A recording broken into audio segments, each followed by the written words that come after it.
Well, the last really important player in our development from geocentrism to heliocentrism is Newton tying together all the knowledge preceding him, especially Kepler's laws, having those at his disposal, which provides a kinematics or a description of the motion.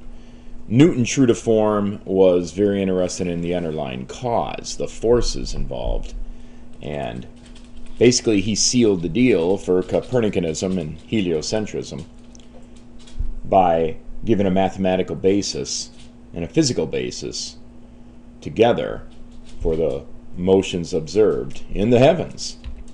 So, in addition to developing calculus to help him with the details of his various solutions, of his various proofs, he had three logical insights that he approached this with, namely that all objects attract other objects with a gravitational force, that it's a universal gravitational force that's proportional to the masses of the objects in question, both masses in fact, and at the same time inversely proportional to the square of the distance. It follows an inverse square law. So stated succinctly in mathematical form, Fg is proportional to m1 m2 over d squared. So that's very good. Now he didn't know what the proportionality constant was. That would come later. But he also recognized that the same force that made an apple fall on his head and give him a lump, nobody knows that for sure, but traditionally it's assumed that Newton observed an apple falling, and that was the same, the nature of that force was exactly the same as the force to keep the moon in orbit around the sun. So Newton understood the moon going around the sun was in a circle and therefore required a centripetal force. It's curving. And he thought that centripetal force was provided by gravity from Earth, the same thing causing the apple to fall. So this was a really, really important insight that he had and held to, fortunately. So here we have the Earth, radius r sub e, and there's our infamous apple, and it will fall at acceleration g at the surface of the Earth. And of course we know what that acceleration is, approximately 9.8. Then we have the moon in its orbit around the Earth, and we have there the moon's orbit r, obviously not to scale. And here we have it moving at speed v and period t. So much of this was known already, and so he's looking at this acceleration of the moon, this centripetal acceleration, a sub c. Is that really being the gravitational acceleration of the moon toward the Earth? That's where he was going with this. So his big insight is that the centripetal force causing the planet to travel in a circle is gravity, gravitational tug, gravitational force. This invisible field he understood as gravity. Alright, so Fc is equal to Fg. That's the equation that he used. So here's Fc, m 4 pi squared r over t squared, namely the mass of the moon. That centripetal force is equal to the gravitational tug between these two, and that is some proportionality constant g, mass of the moon, mass of Earth, m1, m2 over r squared, the distance squared, which is the radius of orbit. Well, the moon's mass goes away, so it's mass independent, and 4 pi squared r cubed over t squared equals gme. So we brought the r squared here, brought it up there, give r cubed. And thus we have r cubed over t squared, which is Kepler's third law. There it is. G, universal gravitational constant, mass of Earth over 4 pi squared. So this is what's known as Newton's form of Kepler's third law. Kepler's third law was validated empirically, and now Newton gave us this. So this is actually what the value of Kepler's third law, that ratio, will yield, where g is a constant not yet known, but these other things are potentially known.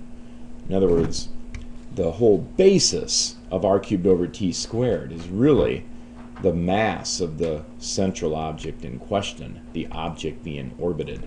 So that was a big step in the development of the understanding of how all this fits together.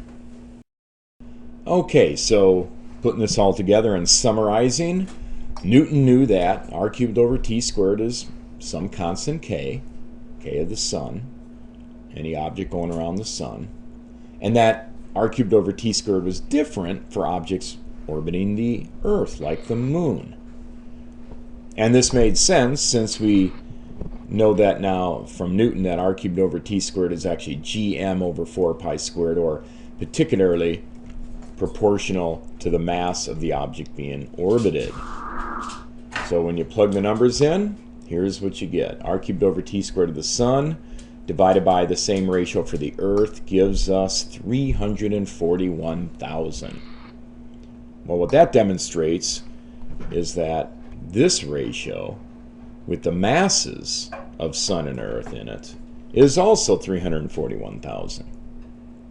And most of that goes away, so it's really just the ratio of the masses. Therefore, Newton now knew that the Sun was 341,000 times the mass of Earth. The mass of Earth. The mass is the key thing. Now, Newton did not know this proportionality constant G. Didn't know what that was, because it doesn't pop out from fundamental principles, but rather is an empirical result. You have to do an experiment, and in the 1800s, finally, a guy by the name of Cavendish did the experiment very carefully. Piano wire strung from fixed from some location with kind of a barbell structure, masses with two large spheres fixed in place, measured very carefully the angular displacement, based on the torsional constant of the wire. You're going to twist this thing a certain angular extent, and then fixed to the wire is a mirror, so extended off over a distance, projected against the wall. You can see a light beam and the length of the light beam, so the angle is real small that this bent through, twisted through. So that can all be very carefully measured. And his result, 6.67 times 10 to the negative 11. Now, I don't think he got this decimal place. But in any case, his result was very good as a first pass, and now we knew what that proportionality constant was. Very hard to do, as you can imagine, because look at this negative 11. It's a very, very small constant, because the fundamental force of gravity is actually very tiny. It's the smallest of the four fundamental forces. So Newton gave us his universal law of gravity. Fg is gmm over r squared. And generalized Kepler's laws, r cubed over t squared is gm over 4 pi squared. And there's other details as well, such as this doesn't work quite this way when you have masses orbiting each other. Two objects orbiting each other, they actually orbit the center of mass. But in a lot of cases, the center of mass is the center of this large central object.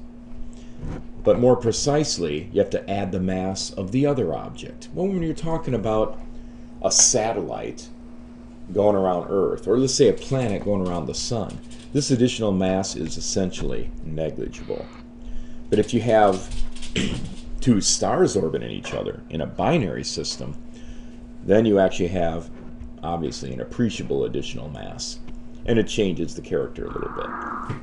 So in any case, Newton did a marvelous job at sealing the deal for Copernicanism and establishing once and forever, once and for all, the validity, the correctness of the heliocentric view. And that is an awesome event in the history of astronomy and physics in general.